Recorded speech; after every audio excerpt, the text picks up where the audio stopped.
اگر قاضی فیصلہ کرے اس کی اتباع نہ کی جائے تو یعنی ایسے ہی ہے جیسے حکم کی نافرمانی کی. تو حکم جو ہے وہ اس حوالے سے استعمال ہوتا ہے, اس حوالے سے بھی استعمال ہوتا ہے قضاوت کے حوالے سے, اور خدا جو ہے وہ بہترین قضاوت کرتا ہے. یہ جو 109 سورہ ہے سورہ یونس کی آخری سوروں میں سے, اس کے اوپر والی جو سورہ ہے وہ ہم پڑھ لیتے ہیں تبرکتاً, اس کا ترجمہ بھی کرتے ہیں. قل یا ایھا الناس قد جاءکم الحق من ربکم, تو ان لوگوں سے کہہ دو کہ خدا کا جو حکم ہے یا جو اس کا حق ہے, جو اس کا دین ہے, جو ہدایت ہے, وہ لوگوں تک پہنچ چکی ہے. فمن اہتدی فانما یہتدی لنفسہ, جو شخص بھی جو ہے اس ہدایت کو لیتا ہے, وہ اس ہدایت کو جو لے رہا ہے اس کا فائدہ جو ہے اس کے اپنے ہی نفس کے لیے. ظاہر ہے کہ جب انسان ہدایت لیتا ہے اور اس ہدایت کے اوپر عمل کرتا ہے تو آخرت کے اندر جو اس کی جزائے خیر اس کو ملے گی وہ اسی کے نفس کے لیے, اسی کو جو ہے وہ فائدہ پہنچے گا اس دنیا میں بھی اور آخرت میں. فإنما یہتدی لنفسہ, وہ اپنے نفس کے لیے کرتا ہے. یعنی یہ جو ہم نے ہدایت بھیجی اور جو رسول نے اس کا ابلاغ کیا, رسالت کی ہے, اس کو پہنچایا آپ لوگوں تک, یہ آپ لوگوں تک پہنچ چکی ہے. اور اگر آپ اس کے اوپر اتباع کرتے ہیں, اس کو جو ہے ہدایت کو لیتے ہیں, تو یہ آپ ہی کے فائدے کی بات ہے. جب آپ کسی کو کوئی چیز بتاتے ہیں کہ یہ تمہارے فائدے کی بات ہے, میرا اس کے اندر کوئی لین دین نہیں ہے, اور اگر آپ اس چیز کے اوپر اتباع نہیں کرتے فإنما یہتدی لنفسہ ومن ضل فإنما یضل علیہا, اور اگر نہیں کرتے, گمراہی کو اختیار کرتے, تو یہ گمراہی بھی آپ ہی کے نقصان کے لیے. یعنی نہ تو آپ کی ہدایت پر عمل کرنا رسول کو کوئی فائدہ پہنچائے گا, نہ ہی اللہ سبحانہ تعالیٰ کو فائدہ پہنچائے گا. جو فائدہ پہنچے گا وہ آپ کو خود ہے, اور اگر آپ اس کو نہیں لیتے ہدایت کو, تو جو نقصان ہے وہ آپ ہی کے لیے نقصان ہے, اس کا نقصان کسی اور کو نہیں چاہ رہا. تو نہ تو یہ خدا کے اوپر کوئی احسان کی بات ہے کہ انسان ہدایت کے اوپر عمل کرے کہ میں نے خدا پر احسان کیا, یا رسول پر احسان کیا, یا ان کے ورثاء پر احسان کیا, یا علماء پر احسان کیا. کوئی احسان نہیں ہے اس پر. اگر انسان اس ہدایت پر عمل کرتا ہے تو فائدہ خود ہی اس کا ہے, اور اگر ہدایت پہ عمل نہیں کرتا تو نقصان بھی اس کا ہے. نہ تو علماء کو کوئی نقصان پہنچے گا, نہ انبیاء کو, نہ ان کے ورثاء کو. تو جو گمراہی اختیار کرتا ہے وہ اسی کے لیے وما انا علیکم بوکیل, اور میں تمہارے اوپر یہ قدرت نہیں رکھتا کہ میں تمہیں فورس کر کے یہ کروں کہ میں تمہیں فورس کر دوں, یا تمہارے دماغ کو, اختیار کو تم سے لے کے اس اختیار کے حوالے سے کہ تم خود بخود اس کے اوپر عمل کرنے لگو. یعنی ایسا نہیں کہ اب رسول نے بات کہہ دی تو اب یہ رسول کی ذمہ داری بھی بنتی ہے کہ وہ اپنی پوری قدرت اختیار استعمال کر کے ان کو مجبور کر کے اس ہدایت پر جو ہے وہ عمل کروائے. ورنہ تو پھر یہ ہے کہ اگر مجبور کر کے کسی کو ہدایت پہ عمل کروانا ہے تو پھر اس کی نہ تو جزا ہے, نہ ہی اس کی کوئی سزا ہو سکتی ہے کہ مجبوری میں بندے نے ہدایت کو لے لیا. تو یہ جو کہہ رہے کہ وما انا علیکم بوکیل, کہ میرے پاس کوئی ایسی قدرت نہیں کہ میں تمہیں مجبور کروں. اگر کرتے ہو تو تمہارا اپنا فائدہ, نہیں کرتے تو تمہارا اپنا نقصان ہے. تو اس آیت کے بعد وما انا علیکم بوکیل, اس آیت کے بعد جو ہے وہ دوسری جو آیت ہے وہ رسول اللہ صلی اللہ علیہ وسلم کی تسلی کے لیے, یہ والی کہ آپ فکر نہ کریں, آپ کو جو وحی ہو رہی ہے آپ اس پہ استقامت دکھائیں, صبر کریں, اور میں ان لوگوں کو پوچھ لوں گا. کہ آپ کبھی اگر کسی بڑے کو بتاتے ہیں, وہ کہتا ہے چلو ٹھیک ہے تم اپنا جو ہے وہ صبر کرو, تم کچھ نہ کرو, میں ان لوگوں سے جو ہے نا وہ پتہ کروں گا ان کا.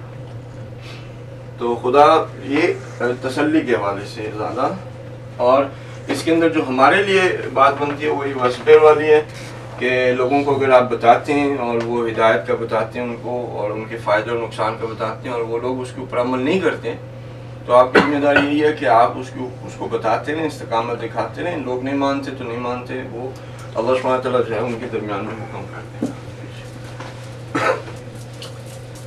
تو یہ آیت بھی وہی والی جو روابط ہے ہمارے لوگوں کے ساتھ, اور اگر ہم فلاحی کام کریں یا امر بالمعروف و نہی عن المنکر کریں, یہ اصل میں سب کے لیے ہے. ایسا نہیں کہ آپ کہیں کہ صرف مولانا کے لیے اتری کہ جو تبلیغ کا کام کریں. ہر ایک شخص جو سورہ توبہ کی غالباً آیات ہیں کہ جو مومنین ہیں وہ ایک دوسرے کے اولیاء ہیں. مومنین ایک دوسرے کے اولیاء ہیں. اولیاء کا مطلب یعنی ولی ہیں, ولی یعنی مولا ہیں, یعنی ایک دوسرے کے اوپر اختیار رکھتے ہیں. ولایت ہمارا موضوع نہیں, لیکن بات ان کے ذہن میں آ گئی تو بتا دیتے ہیں. ولایت کہتے ہیں دو چیزوں کا اتنا آپس میں نزدیک ہوں کہ وہ دونوں چیزیں ایک دوسرے کے اندر اثر کریں. یعنی جیسے نا کہ اگر آپ کیا کہتے ہیں کہ یہاں پہ اگر یہ ہے گرین ہے صحیح، اگر یہ گرین ہے اور یہ وائٹ ہے، اگر آپ ان دونوں کو اتنا نزدیک کلرز کو لیں کہ یہ ایک دوسرے کے اندر اثر کریں تو ان کے رابطے کو کہتے ہیں ولایت.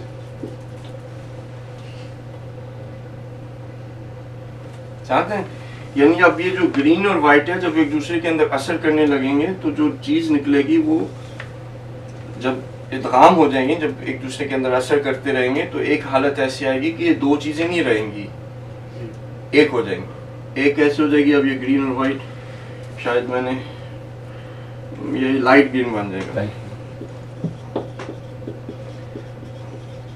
یہ لائٹ گرین اس لیے بن رہا ہے کہ گرین وائٹ سے کبھی ہے نا. تو جب ہم کہتے ہیں نا کہ ہمارے پاس ولایت ہے امیر المومنین علیہ السلام کی، یا جو شیعہ ہیں، شیعہ کا مطلب یہ کہ اب یہ سمجھانے کے لیے یہ امام علی علیہ السلام اور یہ ان کا شیعہ ہے، ساتھ ہے. ان دونوں کے درمیان میں جب یہ اتنے نزدیک ہو جائیں تو ان کے درمیان میں کیا ہے، یہ جو ہے ولایت کا رشتہ ہے ساتھ ساتھ. اب کیونکہ امام علی علیہ السلام اسٹرانگ ہیں اور ان کا شیعہ جو ہے وہ جس طرح سے گرین اور وائٹ، تو یہ کیا ہوگا کہ یہاں پہ جو چیز نکلے گی وہ کیا ہوگا، وہ شیعہ نکلے گا جو علی علیہ السلام جیسا ہے. اور یہ جو جیسا ہے وہ کون سا ہے، یعنی جس طرح سے حضرت سلمان فارسی ہے کہ حضرت سلمان فارسی کے لیے کیا کہ سلمان منا اہل بیت، کہ سلمان ہم اہل بیت میں سے ہے. کس طرح سے اہل بیت میں سے، یہ نہیں کہ معصوم ہے. یا ظاہر ہے کہ حضرت سلمان فارسی نے کوشش کے بعد ایک عصمت کا درجہ حاصل کیا، یعنی یہ معاذ اللہ اگر ذہن میں ہم لے کر آئیں کہ حضرت سلمان فارسی معاذ اللہ جھوٹ بولتے تھے یا معاذ اللہ خدا کے قوانین کو توڑتے تھے تو یہ ان کے لیے ہم نہیں لا سکتے. یعنی انہوں نے ایک عصمت کا درجہ حاصل کیا. عصمت کے بہت سارے درجات ہیں، علماء بھی کئی ایسے گزرے ہیں جو کہ عصمت کے درجے پہ یعنی کیا، یعنی انہوں نے اپنی زندگی کے اندر کوئی گناہ نہیں کیا. جہاں تک غلطی کا معاملہ ہے، مغالطے کا معاملہ ہے، غلطی جو ہے وہ ہو سکتا ہے کہ ہو جائے لیکن خدا کے قوانین کو نہیں توڑا. تو عصمت کے بہت سارے لیولز ہیں. اب یہ کیوں اس طرح سے ہوا، کیونکہ ان دونوں کے درمیان میں یہ ولایت کا رشتہ تھا. اگر نہ ہوتا تو حضرت سلمان فارسی کبھی اہل بیت جیسے نہ ہوتے. تو یہ آہستہ آہستہ کیا ہوتا ہے کہ جب آپ دو چیزوں کو اتنا نزدیک لے آئیں کہ دونوں ادغام ہو جائے تو اس کے بعد جو ہے وہ یہ چلیں امام کی جو ہے ولادت آ رہی ہے تو شاید اب ولایت کا میرے نہیں خیال میں کہ ہم لوگ اس طرح سے اس کو سوچتے ہیں. کبھی آپ لوگوں نے اس طرح سے سوچا ولایت کو؟